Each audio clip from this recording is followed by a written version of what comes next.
Happy holidays, Parawatchers. A few of you asked me to look into the 2005 deaths of the Boltmann family. Not a case that immediately jumps out as having a supernatural element to it. In fact, it seems exceptionally straightforward on the surface. A family of campers who were trapped by inclement weather and wildlife and died as a result of ill preparedness. But after a thorough investigation, I feel confident enough to say that there's something more going on in this case, even if I'm not exactly sure what it might be. The Boltmans were a family of four: Christopher and Selma Boltmann, 45 and 41 respectively, married in 1993, and their two children, Bradley, 15, and Cassandra, 10. Christopher was a successful broker at a hedge fund in Westport, Connecticut, which was the family's primary residence. Selma was working towards a real estate license, and the children attended a private school in the area. But Christopher owed multiple properties, one of which was an isolated cabin in Wheeler County, Oregon. Almost every year, the family would fly out to Oregon, rent a car, and spend a week or two in the cabin. During these trips, it was understood by Christopher's colleagues that he would be out of cell service and functionally unreachable. This wasn't strictly true. They were told this by him, but Christopher was a hobby survivalist and always kept a satellite phone in the cabin in case of emergency. He also kept a large supply of canned food and bottled water, as well as a number of hunting rifles and ammunition. He was also active on a number of survivalist web forums, and the few camping stores in Westport that catered to such a demographic knew him by name. In summary, Christopher Boltmann was well equipped, knowledgeable, and experienced in his hobby, and most critically, was well acquainted with the area after years of vacations and sabbaticals there. The Boltmann home had plenty of food, water, and first aid. It is exceptionally clear, to me at least, that Christopher Boltmann was not the East Coast amateur who bit off more than he could chew that the Wheeler County Sheriff's Office framed him as after their investigation. As an aside, I could not find a paper trail for Christopher Boltmann's ownership of the land the cabin sits on. The deed is in his name, and he paid taxes on it, but I was unable to find a date of sale or other obvious method of how he acquired the land. This may simply be the result of poor record keeping, or, I admit, inadequate investigation. This is not exactly my field, and appears unrelated to the case anyway, but I felt it pertinent to mention. This is all background knowledge. Onto the incident. In fall of 2005, shortly after Thanksgiving, the Boltmann family took one of these vacations. Unlike the usual trips, which happened while school was on break, Christopher pulled Brad and Cassandra out of their school for a week for this trip. Christopher only informed his fund of impending absence on the 27th, which was the same day plane tickets were purchased for the 29th from Bradley International Airport in Connecticut to Portland International Airport. Selma's bi-weekly book club, comprised of a few neighborhood wives, met on the 28th in a local diner. Her friends described her as unusually distant and disturbed. Though she insisted everything was fine, she did not inform any of them of the trip. The security system on their 6-bedroom Westport home was armed at 6:07 a.m., indicating when they departed. They would never return. Christopher's Range Rover was left at home, the family instead piling their luggage into Selma's much smaller Prius for the hour-long drive to the airport. They arrived at the airport, were processed through security by 7:29 a.m., and waited at the gate until their boarding. Security camera footage from the airport gate showed Brad drawing in a sketchbook and Cassandra reading a novel, while the parents are at a distance, engaged in a quiet but intense discussion. At various times, Christopher and Selma both look up and glance around, as though expecting someone. Finally, they boarded the plane 40 minutes later, at 8:06 a.m. The flight from BDL to PDX is 8.5 hours long, with an hour-long layover in Chicago's O'Hare. They arrive at Portland International at 1:23 p.m., and security footage shows Christopher much more visibly relaxed, though Selma still appears guarded, keeping the children close at hand. After collecting their luggage, they take the airport shuttle to the rental car terminal, sign the paperwork, and pay the deposit for their vehicle, a Jeep Wrangler. The Boltmans began to drive to the cabin, which lies nearly 2.5 hours outside of Portland. At this point, Rikers becomes spotty. In another departure from tradition, the Boltmans avoid major highways like I-84 and stick to smaller frontage roads and bypasses wherever possible, which makes it nearly impossible to track them via highway cameras. They stop twice, once for gas at a Shell station about an hour outside of Portland, during which Selma goes to the bathroom and Brad purchases a Twix bar, and once more in a small general store attached to a service station and a few miles from the location of their cabin at 4:07 p.m., where the family makes a number of small purchases. This is the last time Selma, Brad, and Cassandra are seen alive. The cashier later noted to authorities that neither parent seemed particularly worried or concerned to him. Christopher was cheerfully conversing with him, and Selma and the children appeared to be in good spirits. Christopher mentioned that they would be in the area for the week and purchased some loose first aid items before the family departed, driving deeper into the forest, presumably to their cabin. The next time the cashier sees Christopher Boltmann is the next morning. He comes in complaining that his cabin has no running water, and purchases most of the general store's bottled water, despite the cabin already being well stocked, and leaves again. Christopher does not show up again for 2 days, before returning on December 2nd. In stark contrast to his previous behavior, the cashier described him as cold, distant, and almost suspicious in this meeting. He also notes that Christopher's appearance had degraded, with a sickly, feverish sweat and dark bags under his eyes. He says very little and only inquires whether anyone else in the area has reported seeing any strange wildlife. When told no, the cashier claims Christopher obliquely threatened him, saying that the cashier was the only person that knew the Boltmans were there, and that he was armed.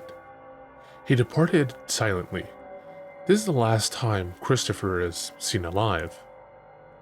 Over the next 4 days, a huge storm moves over western Oregon, dumping a near-constant flow of snow and freezing rain onto the rural parts of the state, including Wheeler Country. The cashier attests, corroborated by witnesses, that the inclement weather made it impossible for him to get to the service station, and so he simply stayed home with his wife and didn't make the trek to work again until December 7th. Upon pushing through several feet of fresh snow, he arrived at the general store to unlock it and realized that the power was out and that there was a large bloody smear across the glass door to the store. He immediately called the county police, who sent out a squad car to investigate. The deputies arrived at 9:34 a.m. The blood was several days old and frozen to the glass, and there were no tracks or blood trails leading to or from the store. If they existed, they had been long since snowed over. It was only at the cashier's request that the deputies went to investigate the Boltman's house at all, as the officers did not want to make the taxing physical trek to the cabin. At 10:20 a.m., the deputy made a call back to the sheriff's office requesting immediate backup and reported the frozen corpses of 2 adults and 2 children. 3 more squad cars arrived half an hour later, and officers began evaluating the scene. All 4 bodies were found inside the cabin, which had taken significant exterior damage. Portions of the wood paneling had been aggressively torn apart and pulled away, and most of the windows on the south-facing side were broken.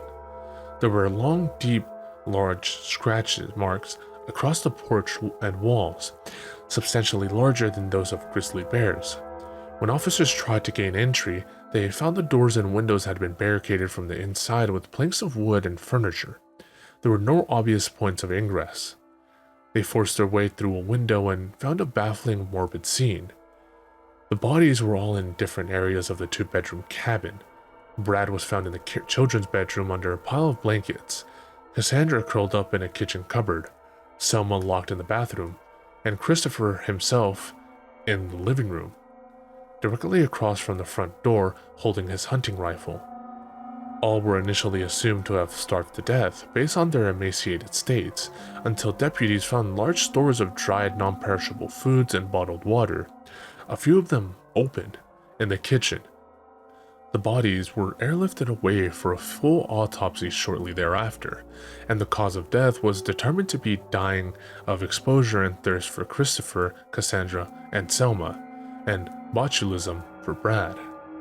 After collecting a considerable amount of forensic evidence, the sheriff's office declared that the incident had been a tragic accident. Overconfident campers who let their bottled water supplies be tainted by botulinum, then trapped inside by an overaggressive, possibly rabid bear. Unable to go outside to use their satellite phone, Brad died of botulinum poisoning while the rest of his family wasted away, unwilling to risk drinking their own water, then died. The case was closed as a tragic cautionary tale. This seems reasonable enough on the surface, but there are a number of glaring holes in this explanation. Firstly, botulinum does not occur in bottled water. The safety mechanisms of bottled water companies are far too rigid to allow the presence of foreign bacteria to an extent that one might contract botulism from drinking it. Botulism is, however, noted to occur in canned food, which the Boltmans had in scores.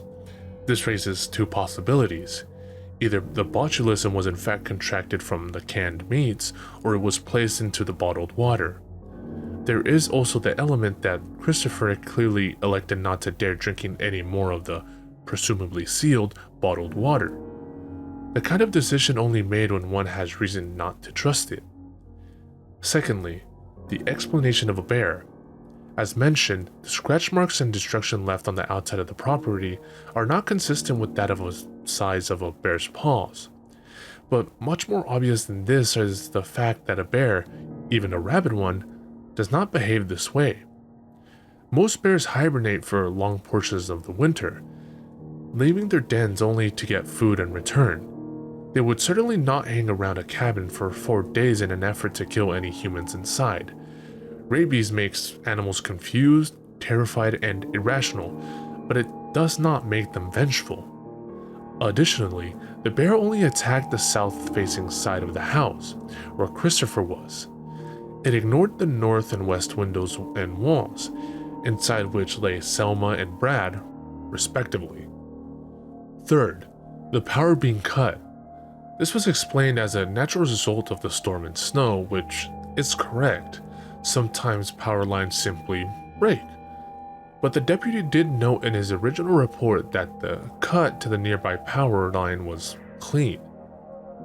Fourth, and most importantly, timeline does not match up. It is clear through security camera footage of the Boltmans' behavior that Christopher and Selma were scared of something or someone in Connecticut following them, but their trip to Oregon was extremely sudden and unplanned. If there was someone, they knew where the Boltmans would go. There's also the matter of the water being cut. As far as I can tell, there's no official explanation for why the water stopped working for the Boltmans. But notably, there were no similar problems reported by surrounding households, and it was the initial loss of running water that forced the Boltmans to rely on their contaminated bottled water. And there's the enduring question. If the story is true and the Boltmans were trapped inside by an animal, who or what made the blood stain on the door to the general store? The bear? The blood was human. One of the Boltmans having escaped the bear. Cassandra is too young to have made the trek, and Brad could not have possibly done it in his ill state. Only Selma or Christopher feasibly could have, and if so, why did they crawl back and re-barricade the door rather than using the satellite phone to call for help? Not to mention the lack of any obvious physical wounds, of course. None of these issues prevented the Wheeler County Sheriff's Office from considering the case closed, and a remarkably convenient ending to a strange saga. The Boltmans were buried back home in Connecticut and written off as the victims of the harshness of nature. But I think an objective analysis of the facts of the case makes it quite clear that there is no scenario in which it is not a possibility that there is a fifth body somewhere in the Oregon woods, and that the deaths of the Boltman family were less an accident and more a carefully planned and executed slaying by someone lying in wait well before their unplanned trip happened.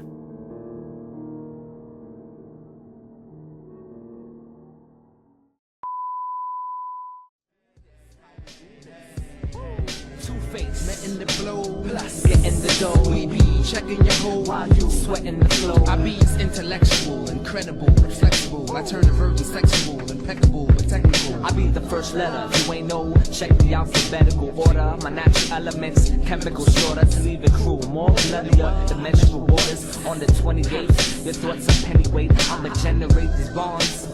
Watch as I detonate. At any rate, I separate like races. Niggas segregate you featherweights. LMA.